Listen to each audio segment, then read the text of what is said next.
चलो तो अभी ऑपरेटर्स में कंटिन्यू करते हैं। क्या है? रिलेशनल। अभी हमने इससे पहले क्या समझ लिया? अरिथमेटिक समझ लिया, असाइनमेंट समझ लिया, राइट, शॉर्ट हैंड समझ लिया। अब इसमें हम समझ रहे हैं रिलेशनल ऑपरेटर्स। रिलेशनल ऑपरेटर्स ये गलत हैं, ये ऐसे लिखे हुए हैं, गलत है। रिलेशनल ऑपरेटर ये नहीं होते, ये तो शॉर्ट हैंड थे। ये है greater than, less than, greater than equal to, less than equal to, not equals to and double equals to. ये क्या चीज़ है? डबल इक्वल्स टू क्या होता है, सब क्या होते हैं समझाता है। ठीक है। नाउ अब आप समझो कि कई बार ऐसी सिचुएशन आएगी प्रोग्रामिंग लैंग्वेज में, आप दो नंबरों को कंपेयर करोगे कि ये नंबर बड़ा है कि ये नंबर बड़ा है, ये नंबर छोटा है कि ये नंबर छोटा है। जैसे कि अभी एग्जांपल के तौर पर लेता हूँ, x is equal to 100 and y is equal to 150 and z is equal to 100। फिर से ठीक है। तो अगर मैं लिखूँ यहाँ पे, ध्यान से समझना, if I right here print F, समझना, x is greater than y। तो अब मुझे इसको लिखने से पहले आप लोगों से मैं ये समझना चाहूँगा, आप लोग मुझे ये बताना, मैं अगर आपको बोलूँ, इसको भी हटा देता हूँ, मैं अगर आपको बोलूँ, सिंपल सवाल पूछता हूँ, समझना, कि 50 इज ग्रेटर देन 40, इसका आंसर क्या आएगा?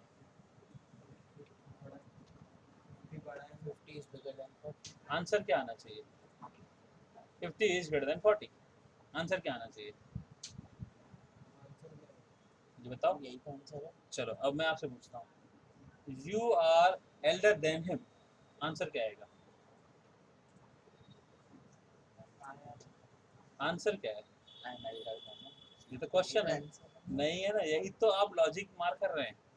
हम रिलेशनल कंपेयर कर रहे हैं ना, रिलेशनल ऑपरेटर पे डिस्कस कर रहे हैं ना, यानी रिलेशनशिप के होती है, कहीं ना कहीं सिमिलरिटीज होनी चाहिए। ये कंपैरिजन कर रहा है, कंपेयर कर रहा है, तो इसका आंसर क्या आएगा? 50 इज ग्रेटर देन 40, आंसर क्या आएगा? Answer is yes. तो मैंने आया ना तो बोला, तूने आया ना कब बोला? बोला इतना धीमे बोला कि आवाज भी नहीं रिकॉर्ड हुई होगी। रिकॉर्ड नहीं, लेकिन मैंने बोला मन में बोला, तो मन, तेरी मन की बातें मैं कैसे समझूं? जोर से, लेकिन इतना मैं मन से कैसे सुनूं? मेरे पास इतने कान नहीं कि दूसरों के मन की बातें सुनूं, झगड़े हो जाएंगे। मुझे इस तरह से तो ये नहीं होता है। तो यस या नो, ट्रू या फॉल्स, राइट, जीरो या नॉन जीरो, ठीक है ना? तो ये होते हैं जनरली इसके answers.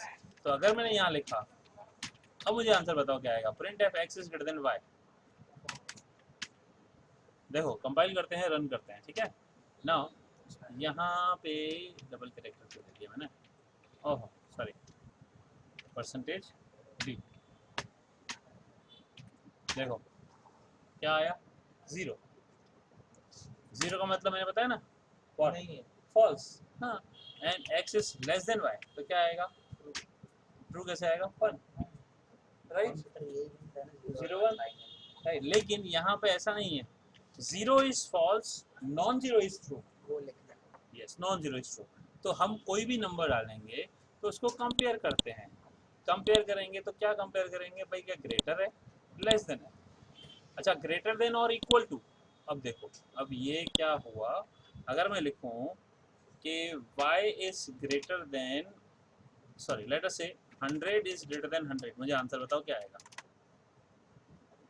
100 is greater than 100, true और false? Non zero. Answer true या फॉल्स? फॉल्स। आंसर, सवाल क्या है? 100 इज ग्रेटर देन 100, आप इक्वल कैसे आंसर दे सकते हो? सवाल क्या है? आएगा कैसे नहीं आएगा? 100 100 से बड़ा होता है या नहीं होता है? क्या आता है? क्या बोल रहा है तू? नहीं होता है ना, तो आएगा ही नहीं, कैसे बोला तूने? अब आप पता है कंफ्यूज क्यों रहे हो? ये 100 इक्वल टू 100 पूछा ही नहीं, हम तो ग्रेटर पूछ रहे हैं, आप बोले इक्वल है। अरे पूछा क्या है उस पर ध्यान दो ना। 100 इज ग्रेटर देन 100, तो यस, नो, दो में से क्या? नो, 100 100 से बड़ा नहीं होता है, तो नहीं बोलने का है, सही हो। टेम्पररी थी।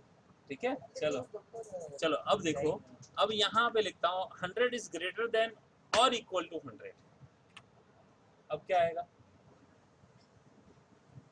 इक्वल टू मिले 100 100 से बड़ा है या 100 100 है? दोनों इक्वल है ना। तो यहाँ पे आंसर क्या आएगा? 100 100 100 से बड़ा है या 100 के इक्वल है? आंसर क्या आएगा? इक्वल। तो आंसर यहाँ क्या आएगा? ट्रू या फॉल्स? ट्रू। अभी भी फॉल्स जाएगा मेरे हिसाब से तो। ना, बिल्कुल ट्रू। क्यों? 100 या तो 100 से बड़ा है या उसके बराबर है, तो उसके बराबर है ना, 100 के बराबर है। उसके बराबर के लिए पर सर उसके ज़्यादा के लिए तो नहीं होगा ना। बेटा दो में से एक चीज ट्रू है ना, हाँ तो ट्रू। हमने क्या बोला है, 100 इज ग्रेटर देन और इक्वल टू 100, तो हाँ ये ग्रेटर नहीं है लेकिन इक्वल टू है। ऐसे ही 100 इज लेस देन 100 होता है?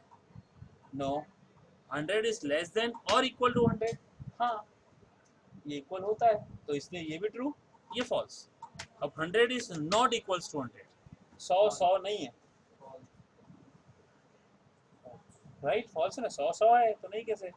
तो 100 equals to 100, double equal to का मतलब ये इक्वलिटी चेक करता है, क्या 100 है? हाँ है, ठीक है। अब 100 की जगह पे अगर वेरिएबल हो जाएगा तो क्या होगा, उसकी वैल्यू को देखने का खाली, क्या x इक्वल टू y है?